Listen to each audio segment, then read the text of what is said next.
Without Pike Powers, as Senator Kirk has said, the face of Austin would look much different. Pike was the partner in charge of Fulbright and Jaworski's Austin office from 1978 to 2004 and was assistant to Governor Mark White in 1983. From 1972 to 1979, he represented Jefferson County in the Texas House of Representatives. How many people know what cities in Jefferson County? I need Scott. There's a few. Beaumont, isn't that right? With that, I'm going to introduce my friend. With that, I'm going to introduce my friend Pike Powers.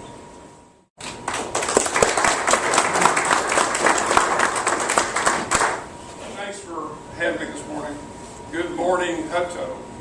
I'm very fond of Robin Williams in the 1987 movie Good Morning Vietnam, and so I'm periodically prone to do the crazy things like that. Hope we'll make it here this morning.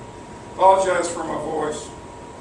It's a little bit allergy-ridden, but since the community impact has 18 people in the room, I want to make sure they can hear me. A quick word about the handout that you have before you. Go Hippos. Particularly when it plays the Taylor Ducks. Big Peters is back here, the former quarterback for the Ducks, and he's in total fear of you. This paper was written against my better judgment and will in 1984 for the Federal Reserve in Kansas City, where I spoke on how Austin, Central Texas did whatever we've done. So the numbers in that paper that you've got before you were old in 2004, so quoting a community impact. They're really out of date now. I'm in the process of reworking the whole paper. But it's one of the few efforts locally in this region to try to chronicle some of the things that we did over the years, being the pioneer trailblazer that we all were. The truth of the matter is we've made most of it up on the fly, and some of it turned out pretty well. So, but as you read the paper, be mindful of the fact that the numbers are completely out of date. And it was delivered in 2004 to an audience in Kansas City, so you got to factor all that in.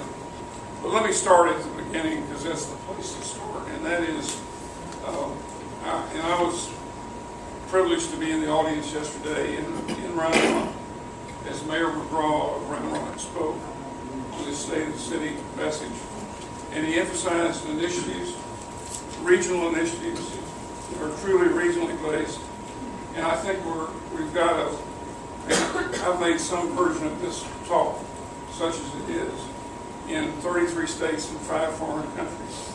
So I'm pretty well traveled about what connects and what doesn't. And I've seen good places and bad. We're really privileged to live where we live in Central Texas. And we have a true regional effort here. We have managed to set aside a lot of petty differences that other people still fight. And if you go to Kansas City, Missouri, and adjacent Kansas, they're still fighting the Civil War. I mean, they literally can't agree on who won or lost the war, and they're still fighting about it.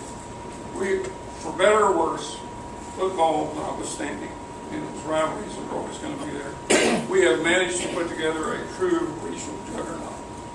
And Hutto is an important part of that. Scott and his group are doing a tremendous job. You're to be commended about your participation, at least from my perspective, and I think everybody in Central Texas appreciates this.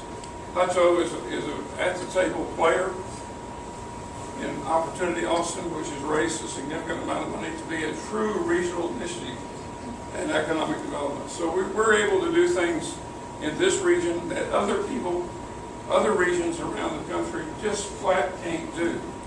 And your attitude, your spirit of cooperation, your spirit of collaboration has made that possible. So give yourselves a hand, if you don't mind. Scott, you deserve a lot of credit for that. Let if I had one, I'll do it literally and figuratively, to Scott Martinez, and he's doing a great job for you. He's out there every day and in the hedgerows and in the bushes doing the basic things that make economic development work, blocking and tackling. It's a day in, day out job. It's a great job. I mean, all of us in economic development love it because it's about people. It's about making things happen. It's about a future, and Scott certainly plays to do that. And so thanks to everybody at Hutto and for the Economic Development Corporation, Scott. And I wanted to also recognize Charles Avery and the Avery family for a minute. I think they've been visionaries, they've been thoughtful beyond description about thinking of ways to help build this place. Mayor McGraw yesterday talked about places and spaces and quality of life. The presidents of the A&M Health Science Center where we were yesterday, the Higher Education Center with Austin Community College and Texas State there. Those are tremendous assets, and you're going to build even a bigger juggernaut up here over the coming 10 to 20 years where those higher education can move. So I think we ought to thank the Averys for what they've been doing. And more to come. More to come. You can't rest on your laurels. So the message for today, from me to you, and hopefully you'll get it back, as I yell, "Good morning, Vietnam," somewhere along the way, is that we cannot rest on our laurels. Texas is faring very well against all other places in the economic downturn, as you described. What did you call it? Let me go for the economic slowdown. The latest Milken report, which rates the best performing cities or regions in the country, 16 out of the top 25 cities are in Texas. You look at the Pew report on the states. The Pew report 2 months ago says that there are 10 states that are essentially insolvent and not governable, including California, New York, Florida, and others. Texas, while we're not at the top of the good news, we're on very much the distinctly good side of the ledger. So we have a great place to start from. We have a wonderful region to work from as a base. We have a great attitude, but we can't rest on our laurels.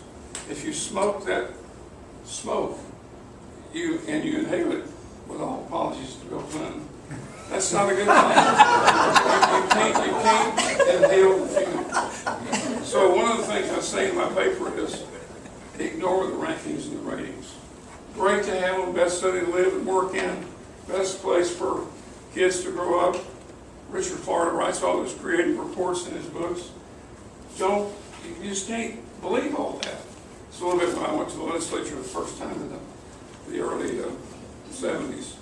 All the lobby types, they hover around you and they say, "Well, you're going to be governor, you're going to be speaker, you're going to do great."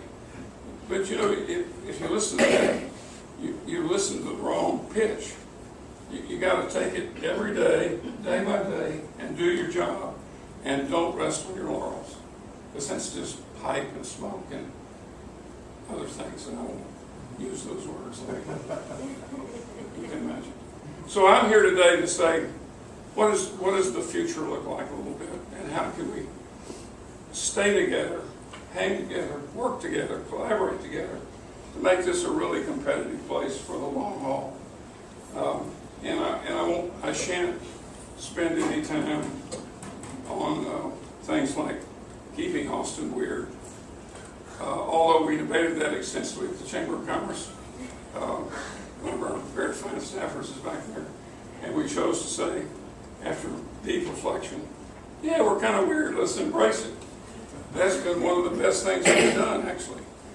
It said we're an open place. We take all comers, we let people be who they want to be, and let things hang in the wind a little bit.